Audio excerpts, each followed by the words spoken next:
Shah Indrawan bin Ismail, 20 tahun membisu, kini kembali dengan kebenaran yang menggegar 2 dekad.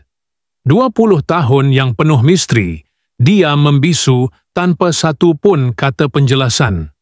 Dalam dunia hiburan yang sentiasa rakus menelan cerita-cerita hangat dan sensasi, nama Shah Indrawan bin Ismail, lebih dikenali sebagai Shah New Boys, pernah menjadi idola remaja, wajah yang menghiasi poster-poster dinding dan suara yang mengisi ruang radio setiap pagi. Namun seperti bayang senja yang menghilang perlahan, Shah tiba-tiba lenyap dari radar hiburan tanah air. Tiada kenyataan media, tiada skandal besar, hanya senyap. Dan kini, selepas 20 tahun sunyi, Shah muncul semula. Bukan dengan sebuah lagu baru, tetapi dengan sebuah pengakuan yang menggoncang akar sejarah hidupnya. Saya telah menyimpan rahsia ini terlalu lama, dan sekarang saya tak sanggup lagi berpura-pura hidup tanpa suara sebenar saya. Ujar Shah dalam satu rakaman eksklusif yang disiarkan di saluran YouTube pribadinya. Dengan rambut kini sedikit beruban dan mata yang syarat dengan pengalaman hidup, Shah duduk tenang di hadapan kamera. Namun, kata-katanya menggigit seperti peluru yang telah lama disimpan. Rahsia yang dipendam Shah bukan tentang perpecahan kumpulan, bukan juga tentang gosip percintaan masa lalu. Ia jauh lebih dalam, berkaitan dengan tekanan industri, pengkhianatan senyap dalam kalangan orang kepercayaannya, dan satu peristiwa tragis yang telah memadamkan semangatnya untuk terus bernyanyi. Dalam pengakuannya, Shah mendedahkan bahawa pada tahun 2004, ketika kemuncak populariti New Boys sedang menggegarkan seluruh negara, beliau menjadi mangsa manipulasi oleh pihak pengurusan yang rakus, memperalatkan namanya dan hak cipta karyanya demi keuntungan sendiri. Saya masih ingat malam itu, malam di mana saya pulang dari satu konsert dan mendapati akaun bank saya kosong, walaupun album terakhir kami terjual ratusan ribu unit. Saya bertanya, saya merayu, tapi semua senyap. Saya bukan hanya kehilangan wang, saya kehilangan kepercayaan. Lebih menyayat hati, Shah turut berkongsi tentang kematian mengejut adik lelakinya yang menjadi pemangkin kepada keputusan beliau untuk mengundurkan diri dari dunia hiburan. Dalam tangisan yang tertahan, beliau berkata, "Adik saya selalu berada di belakang saya, sokong saya dalam senyap. Tapi ketika dia pergi, saya rasa hidup ini sudah tidak ada musik lagi." Shah tidak hanya mendedahkan sisi gelap industri musik, tetapi juga membawa kita menyelami perjalanan batin seorang artis yang pernah berdiri di puncak, lalu dijatuhkan oleh ketamakan dan ketidakadilan. Dalam tempoh 20 tahun itu, beliau tidak menyepi kerana lupa, tapi kerana perlu menyembuhkan. Menyembuhkan luka yang tidak kelihatan, menyusun kembali identiti yang telah terpecah. Ramai orang fikir saya sudah tidak berminat menyanyi, tapi hakikatnya saya sedang belajar untuk bercakap semula. Bukan hanya melalui lagu, tapi dengan suara hati yang saya matikan sejak 2 dekad lalu. Kini, pada usia 43 tahun, Shah bangkit semula. Bukan sebagai artis semata, tetapi sebagai suara bagi mereka yang pernah ditindas dalam diam.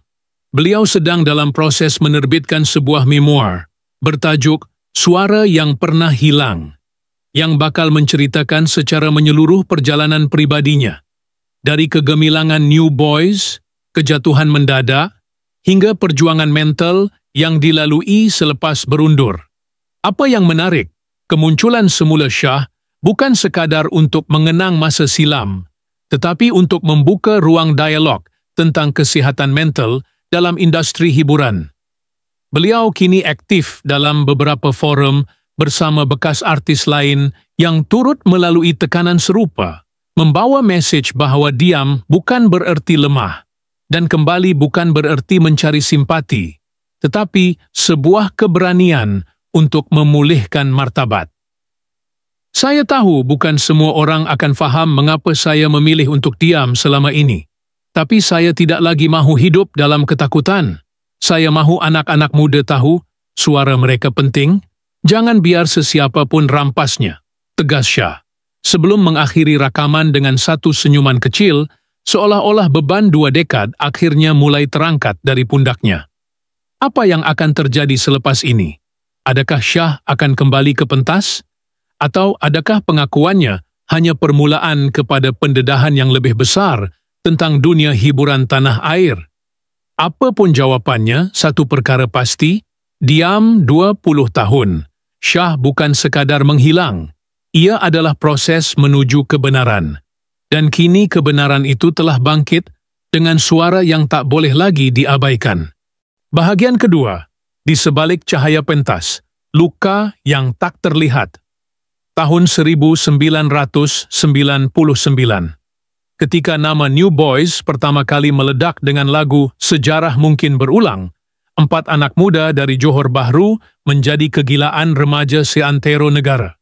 Di tengah mereka, Shah berdiri sebagai wajah utama, tampan, berbakat, dan penuh karisma. Namun di balik lampu sorot dan jeritan peminat, tersembunyi seorang pemuda pendiam yang sering memandang ke lantai ketika selesai persembahan, bukan kerana malu, tetapi kerana takut kecewa. Saya mula menyanyi kerana cinta, bukan kerana mahu terkenal, Shah luah dalam memoarnya. Zaman itu, dunia seni bukan seperti hari ini yang serba terbuka. Mereka bergantung sepenuhnya kepada label rakaman, dan disinilah kisah sebenar bermula. Shah dan rakan-rakan diberi kontrak rakaman yang pada masa itu kelihatan seperti tiket ke puncak kejayaan. Tapi mereka tidak tahu, di dalam dokumen setebal 5 muka surat itu, terdapat perjanjian yang memindahkan hak cipta semua lagu kepada pihak label, termasuk royalti, hak edaran, dan keputusan kreatif. Kami masih budak-budak ketika itu. Hanya tahu nyanyi dan percaya semua orang akan jujur. Saya fikir kalau kita buat yang terbaik, kita akan dihargai. Tapi saya silap. Luka pertama. Lagu tanpa nama salah. Satu insiden yang mencetuskan titik hitam dalam hati Shah ialah ketika beliau menulis bait pertama lagu yang kemudian menjadi hits. Tapi tidak diberi kredit.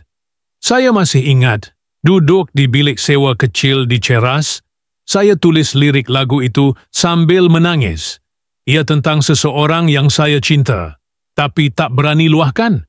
Tapi bila lagu itu masuk album, nama saya langsung tidak disebut. Shah tidak membantah waktu itu. Pengurus memberi alasan. Kita semua satu kumpulan, tak perlu nama. Yang penting lagu jadi hits.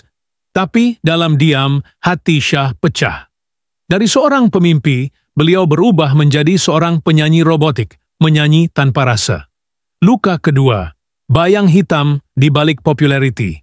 Kemudian datang tahun 2001, tahun paling sibuk New Boys.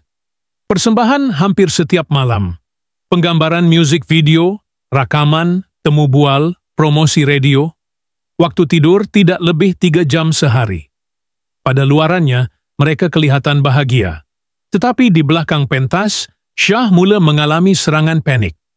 Saya akan duduk di bilik hotel, buka baju dan menangis sendiri. Kadang-kadang rasa seperti dada nak pecah.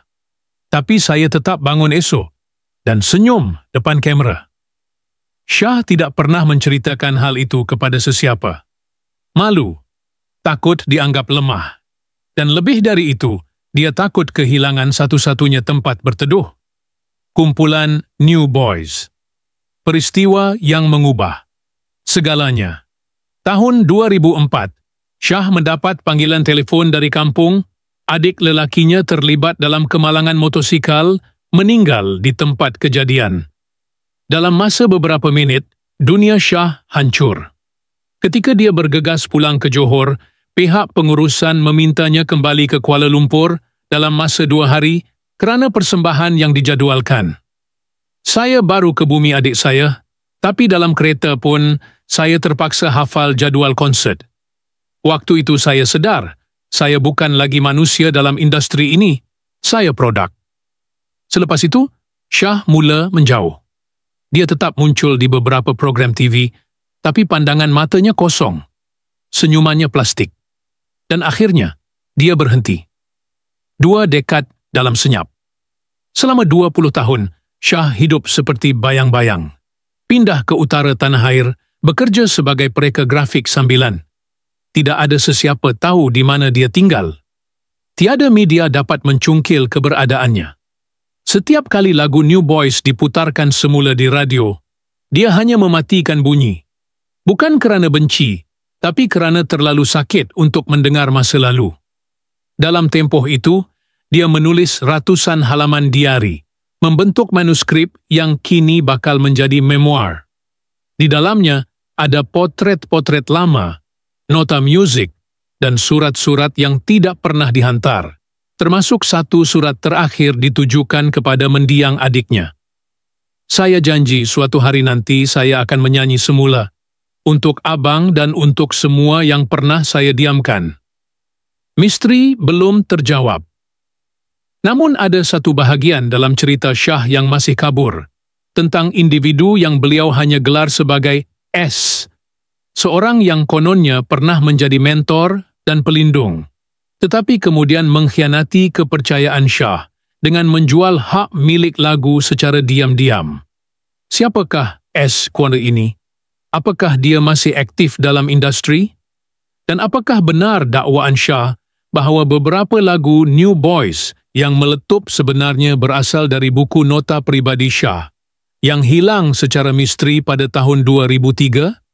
Shah tidak mendedahkan semuanya, tidak dalam video, dan tidak juga dalam draft awal memoarnya. Tapi beliau menyatakan jawapan akan terungkap menjelang pelancaran buku dan dokumentari khas yang kini sedang dalam produksi bersama sebuah syarikat bebas. Saya tak mahu balas dendam, tapi saya mahu keadilan. Bukan hanya untuk saya, tapi untuk semua yang pernah diberi janji kosong oleh industri ini. Bahagian ketiga. Suara yang tersembunyi di balik sunyi langit senja di Alor Setar terlihat seperti cat air yang tumpah, biru pucat di belah jalur jingga. Shah duduk bersandar di bangku kayu usang di belakang rumah, mengenakan t-shirt kelabu lusuh dan seluar trek hitam yang sudah pudar warna. Di sisinya, seekor kucing belang oren menggesel lembut pada betisnya. Satu-satunya makhluk yang selalu menunggu dia pulang setiap hari. Tiada sesiapa yang tahu, inilah tempat perlindungannya selama 2 dekad. Sebuah rumah warisan 1 tingkat, di hujung kampung, dikelilingi pokok ciku dan daun kelapa tua yang berdesir perlahan setiap kali angin datang dari sawah. Shah menghabiskan hari-harinya di sini, menyusun semula fragmen kehidupannya yang pernah hancur. Di dinding ruang tamu, tergantung satu-satunya gambar dari zaman New Boys, hitam putih, sedikit kabur. Shah berdiri di tengah, memegang mikrofon, senyumnya tidak mencapai mata. Gambar itu tidak dibingkai, hanya dilekatkan dengan pita jernih, sedikit mengelupas di sudut. "Saya letak gambar itu bukan sebab saya bangga," katanya satu petang kepada kru dokumentari yang datang menemuinya. "Saya letak supaya saya tak lupa. Tak lupa betapa senangnya kita hilang diri sendiri bila terlalu kejar lampu sorot." Perjumpaan rahsia. Pada satu malam hujan, Shah menerima panggilan daripada Tomok. Nama yang sudah lama tidak terlintas di fikirannya. Mereka tidak pernah benar-benar berbalah, hanya menjauh. Dunia seni memisahkan mereka secara senyap, perlahan. Tomok ingin bertemu. Tanpa kamera, tanpa media. Cuma 2 sahabat lama yang pernah berkongsi bilik hotel, berkongsi rahsia, dan kini mungkin berkongsi luka yang sama. Pertemuan itu diadakan di sebuah warung kecil di tepi Sungai Kedah. Mereka duduk menghadap sungai, kopi panas mengepul di cawan plastik biru. Shah diam lama, hanya mendengar suara air dan suara hati yang seperti mahu keluar, tapi masih takut. Aku pun pernah rasa macam nak hilang, Tomok akhirnya bersuara. Tapi kau betul-betul lenyap. Kenapa, Shah? Shah mengangkat kepalanya perlahan. Mata mereka bertemu. Untuk sesaat, waktu seperti beku, dua manusia yang pernah berdiri di pentas sama, kini saling cuba faham dunia masing-masing yang sudah berubah terlalu banyak. Sebab aku tak tahu siapa aku lagi, Mok. Bila semua benda kau tulis, semua rasa kau simpan, akhirnya jadi milik orang lain, apa lagi yang tinggal untuk engkau? Mereka tidak menangis. Lelaki jarang menangis depan satu sama lain, tapi dalam diam, udara jadi berat, dan bunyi hujan seperti irama lama yang menjerut dada. Suara dari masa lalu malam itu, Shah membuka laci kecil di biliknya, tempat dia menyimpan semua surat yang tidak pernah dipos. Satu daripadanya berwarna kuning lusuh, ditulis dengan pen biru yang dakwatnya sudah mula cair. Di atasnya tertulis, kepada S. Surat itu bermula seperti permintaan maaf, tetapi berakhir seperti jeritan. Shah tidak pernah poskannya, kerana dia sendiri tidak pasti S masih wujud. Tapi dia tahu, suatu hari, surat itu akan sampai. Bukan melalui pos, tapi melalui kebenaran yang akan meledak perlahan-lahan. Apa yang ditulis dalam surat itu, Shah tidak pernah dedah. Tapi dalam dokumentari yang sedang dalam proses, penerbit hanya mengungkapkan satu baris yang telah direkam. Kau ambil lagu aku, tapi bukan cerita aku. Cerita itu, hanya aku yang ada kuncinya. Kembali ke pentas. Ketika berita tersebar bahawa Shah bakal tampil semula dalam satu persembahan tertutup bersama orkestra mini di Kuala Lumpur, ramai terkejut. Tiket tidak dijual. Jemputan hanya melalui nama yang pernah membantu beliau dalam diam selama ini. Guru vokal lama, juru kamera konsert 2002, penulis lirik dari Sabah, dan seorang peminat yang pernah menghantar surat tulisan tangan kepadanya tahun 2000. Malam persembahan, dewan kecil itu dipenuhi dengan cahaya lembut kekuningan. Shah naik ke pentas, tanpa iringan gegak gempita. Tiada konfeti, tiada efek kabus. Hanya dia, gitar akustik, dan mikrofon tunggal di tengah. Baju yang dipakainya, jaket lama dari zaman Akulah Kekasihmu, dijahit sendiri oleh ibunya, kini sempit sedikit, tapi tetap membalut kenangan. Lagu ini tak pernah dirakam, tapi saya tulis malam lepas, adik saya dikebumikan, katanya, sebelum jari-jarinya mula memetik senar gitar. Suara Shah, tidak sekuat dulu, tidak setinggi dulu, tapi penuh luka yang disulam dengan keikhlasan. Setiap patah perkataan seperti belati yang membuka kembali luka, tapi pada masa yang sama menanam benih kelegaan. Masih ada misteri S. Siapakah dia sebenarnya? Mengapa Shah memilih untuk tidak menyebut nama? Dalam satu babak dokumentari yang dibocorkan kepada media, Shah hanya senyum ketika ditanya, "Adakah S tahu kau akan muncul semula?" Dan jawabnya dengan mata berkaca, "Dia tahu, dan dia sedang menunggu." Apakah maksud kata-kata itu? Adakah pertembungan akan berlaku? Atau Shah hanya ingin memberikan peluang kedua? Seperti yang dia sendiri harap selama ini? Akan bersambung. Bahagian akhir akan membawa pembaca ke puncak pengakuan, di mana Shah mungkin akhirnya membacakan surat yang ditujukan kepada S, atau mungkin tidak. Tetapi satu hal pasti, cerita ini belum selesai, dan seperti sebuah lagu yang masih mencari bait penutupnya, suara Shah kini tidak lagi tersembunyi. Ia perlahan-lahan kembali, tidak untuk populariti, tapi untuk membebaskan dirinya sendiri. Bahagian akhir, bunyi yang tidak pernah padam. Malam itu, selepas persembahan senyap di dewan kecil itu, Shah tidak terus pulang. Dia berjalan kaki di lorong belakang bangunan, menyusuri jalan yang basah oleh gerimis lewat malam. Tangannya menggenggam erat sehelai kertas kecil.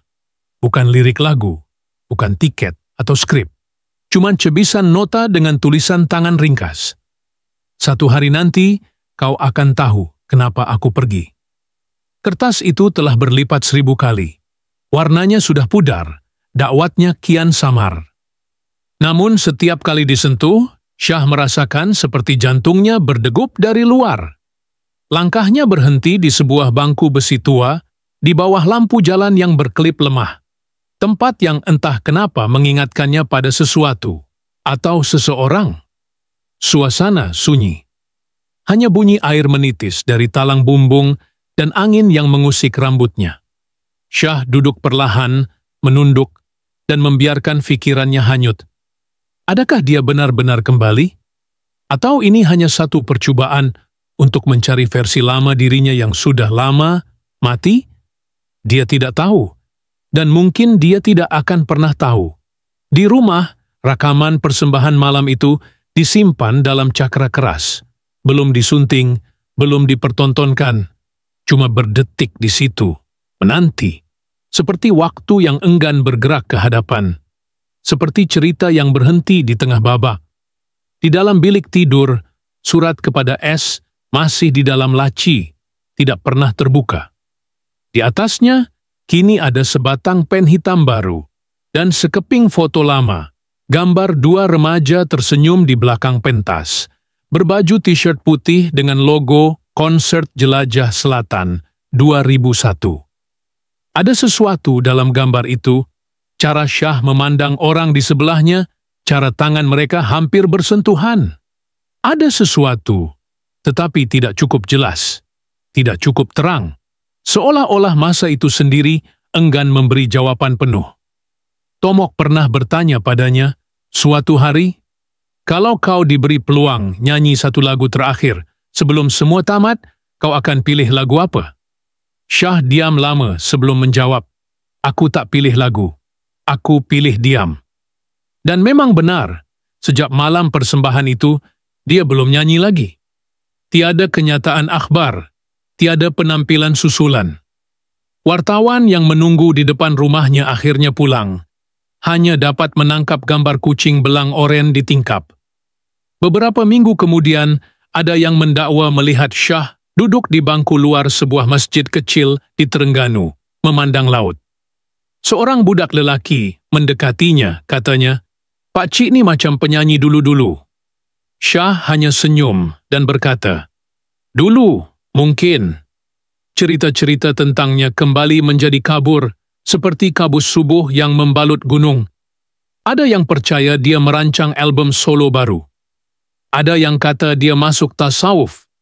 Ada yang kata dia sedang menulis buku, sebuah memoir atau novel, tiada siapa tahu. Tapi semua orang setuju pada satu hal. Dia kembali bukan untuk kita, tapi untuk dirinya sendiri. Dan mungkin itu sudah cukup. Atau mungkin tidak. Malam terus berjalan. Dan di antara bayang-bayang sunyi itu, ada satu suara yang masih belum habis bercerita.